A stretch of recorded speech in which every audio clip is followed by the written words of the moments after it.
Welcome back to more Rule of Rose. Today we do the Goat Sisters chapter. We got a little storybook about them last video, so we will be finding out more about that later. And in order to do that, we first have to pick up this pencil and, like with all items, set it to find so Brown can look for it. And my allergies are bothering me again. Awesome. If you look around at all these schematics, it's implied that Meg is the inventor of the group. Apparently she created that scissor contraption from the second chapter.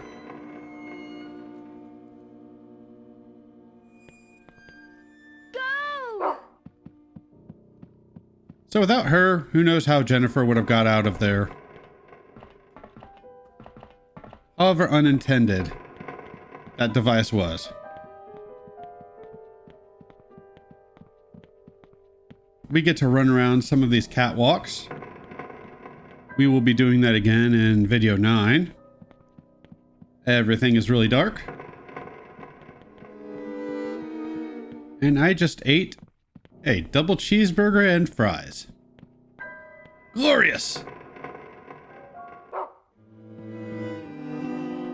And unfortunately, the first week of my vacation has come to an end.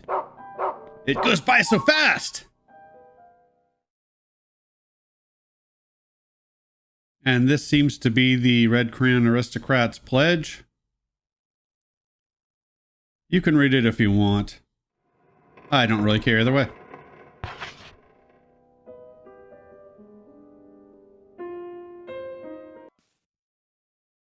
Yeah, I've got so many plans for my channel during this time I have off. And I've even got birthday plans, which is nice. I was not sure that was going to be a thing. Mexican food and swimming. And drinking.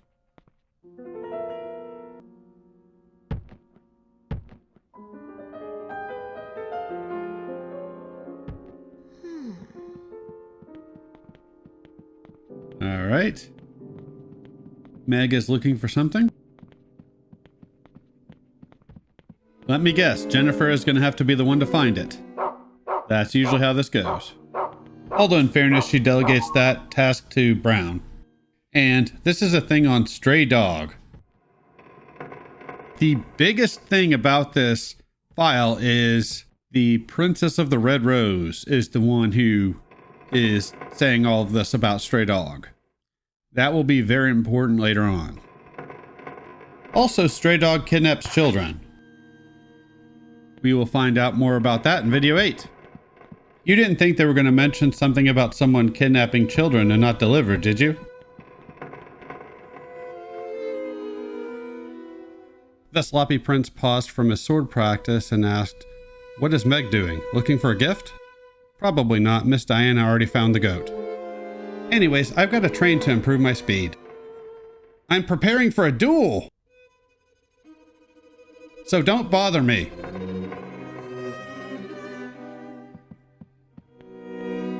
Go! Okay.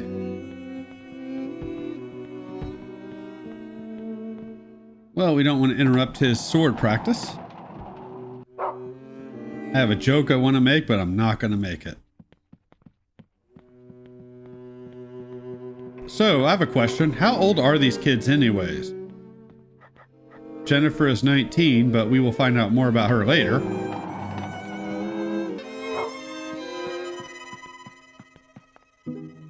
But I'm curious how old these kids were during this. Well, that's ominous. I will get that in a moment. First, I want to pick up a new weapon, which I will be showing off. I prefer the steel pipe, but I feel like this worked out well in this next encounter.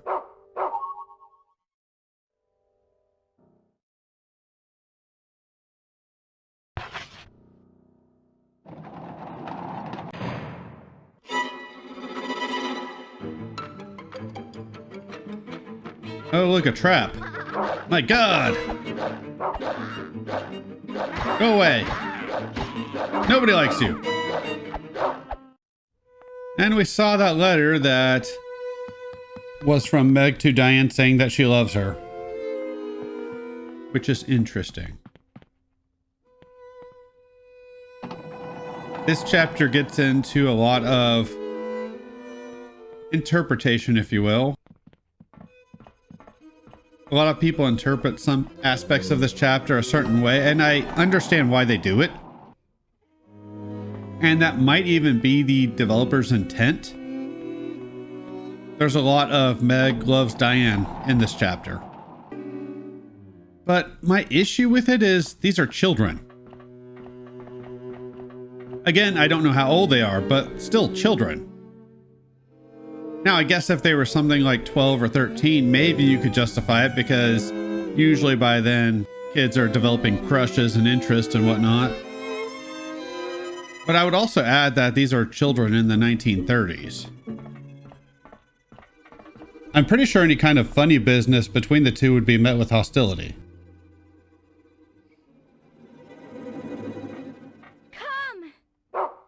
Maybe I'm wrong.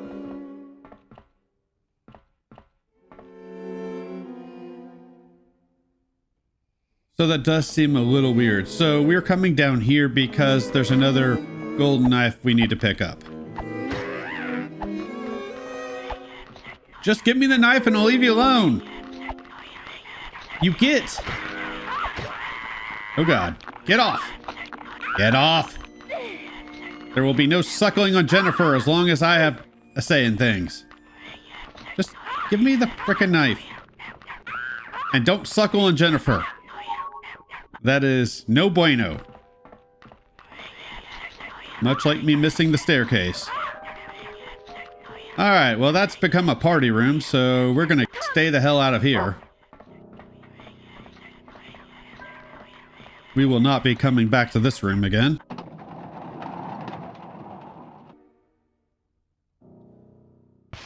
Trust me, it will be worth it in the end, getting these golden knives. I still think the last one we picked up was the worst. Go! I believe we have 2 more to get. The last one I remember, the one that's in the next chapter, I don't remember how we get it.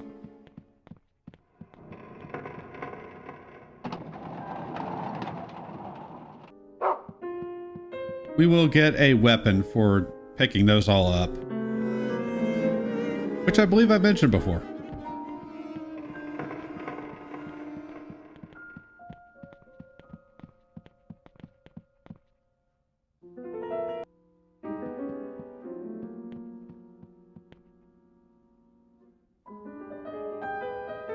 The strong-willed and cold princesses were talking. The unlucky girl listened quietly. That's why I don't like her. She follows me everywhere. It's pathetic. What do you think, Eleanor? She was writing you a love letter. Yeah, I already got it. And I ripped it in half. Oh. I tried to get the goat to eat it, but it wouldn't even look at it.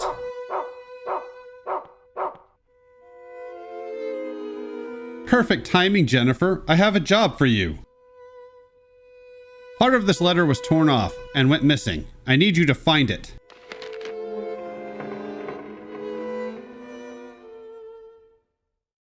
That's part of a letter from Meg to Diane.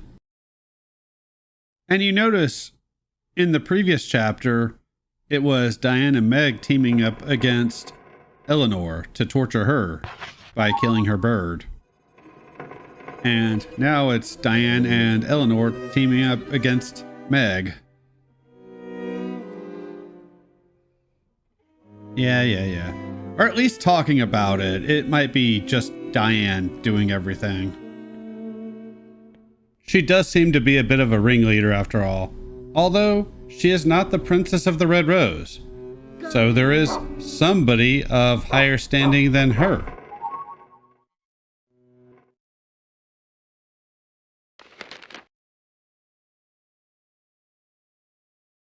These are just notes of previous aristocrat meetings.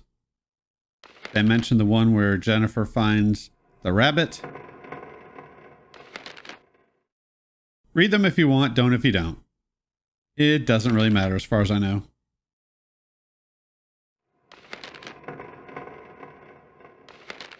Oh, look. Part of the notes are torn up.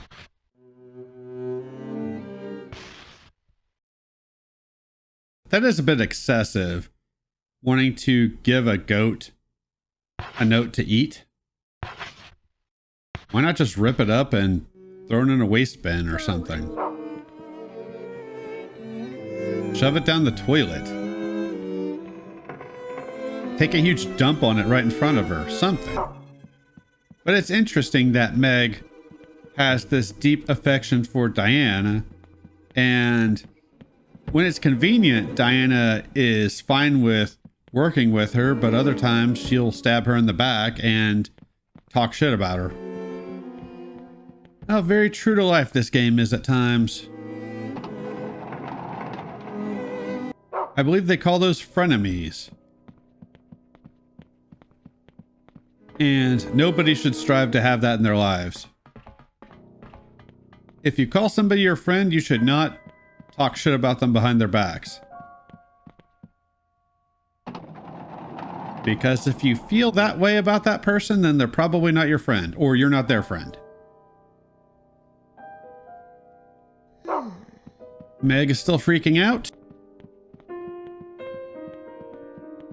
I'm not sure if this is a thing where she actually gave the letter to Diane. I think she did. Or if Diana just found out about it. Yeah, get out of my way. Oh God, goat imps. Goat imps. Don't care. If it's one of those things where she was just writing this down, but she knew she couldn't ever reveal how she felt, then I would understand why Meg would be freaking out right now, because I'm sure if this is what a lot of people think, then I could see where Meg would be freaking out a lot, because she would be subject to a lot of ridicule. Hey! This is my filth room! Get out, you git! I don't know if we go back in there the rest of the game.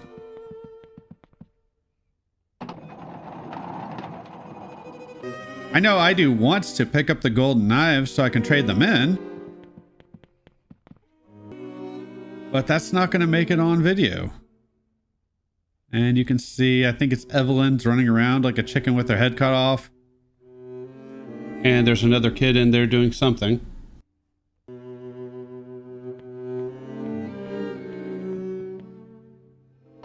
It's bad enough you stick Jennifer in the filth room, but then you take it away from her. Rude.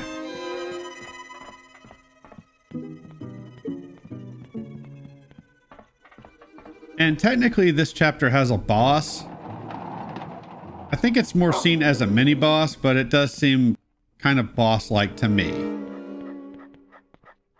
And that's what we're about to deal with.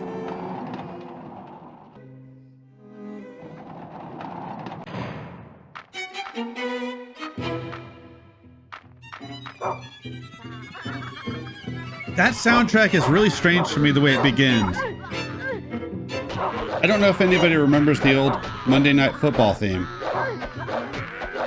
but the opening chords of that remind me a lot of that theme. Both the notes and the way they're played. And I say that as somebody who has not watched Monday Night Football in well over 20 years. It was probably the mid-90s the last time I watched a Monday Night Football game. So it's been a while. It's weird how certain things come back. So what I wanted to do was separate these. Knock one down, then go deal with the other one. Knock that one down, then go deal with the other one. That doesn't always work out. One goes down like a little bitch, and then we just deal with the other one.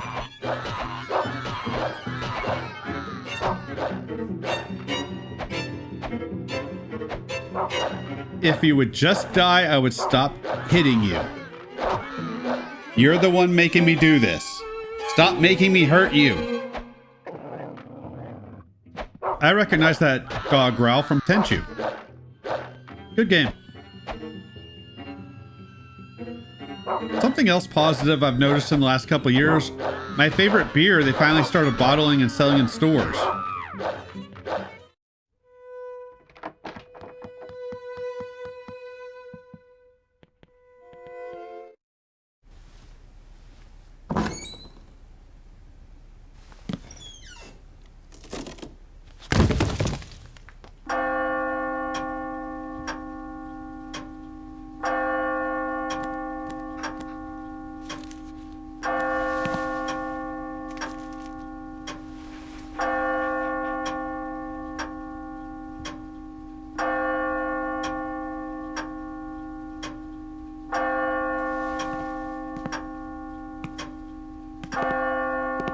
There you are. There you are.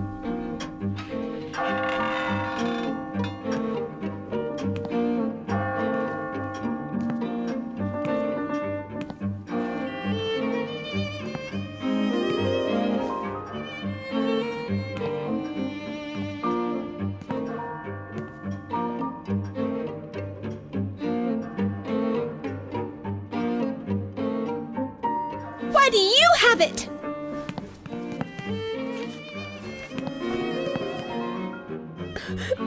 How could she? How could she do that to me? What did I ever do to her? I can't get along with girls like her.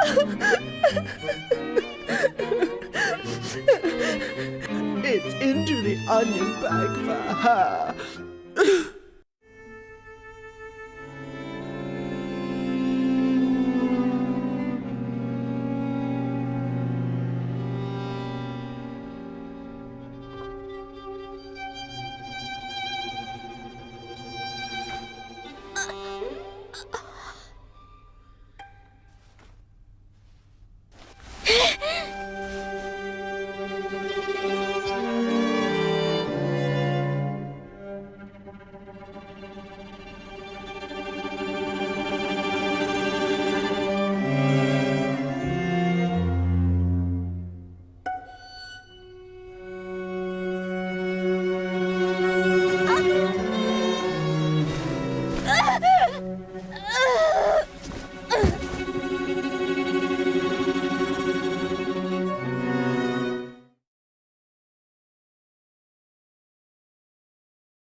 A pecan porter. I just finished my second one, so I need to get this video done so I can get my third. And as you can see, Jennifer got blamed again for something she didn't do. I'm noticing a pattern with this game. And that's the torn piece of the letter that we were looking for, and that will finish out this story. So you can read that at your leisure, or don't. It's whatever.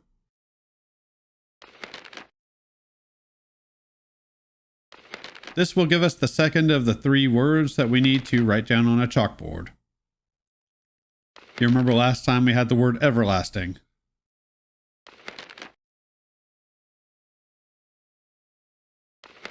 And I don't think it's entirely clear who these words are meant for.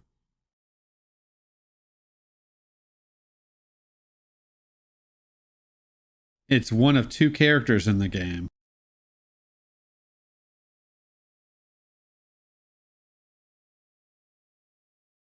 True love.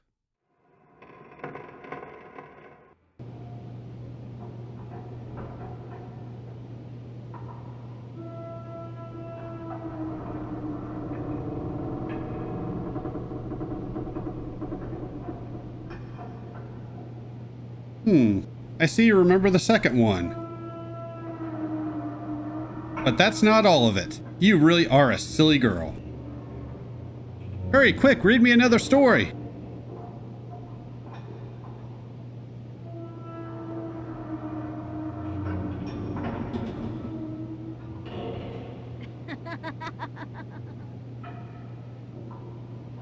Damn it, kid. Haven't you had enough stories read to you already? Little bastard. So we got one more story to look at. If Jennifer would pick it up, thank you. This is the infamous Mermaid Princess. This will be a thing next video. May not be for the squeamish, but we will deal with it.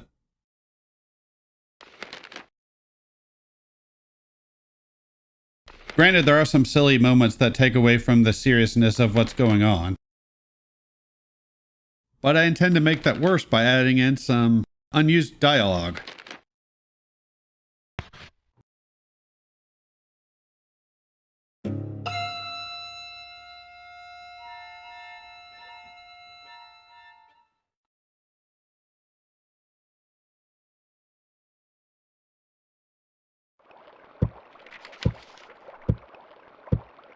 And we're back in this room, and Diana's here. She's going to mention that Hoffman is going to be pissed off because the fish went missing. And then she's going to say something to the effect of Jennifer should have her own thing to be looking for.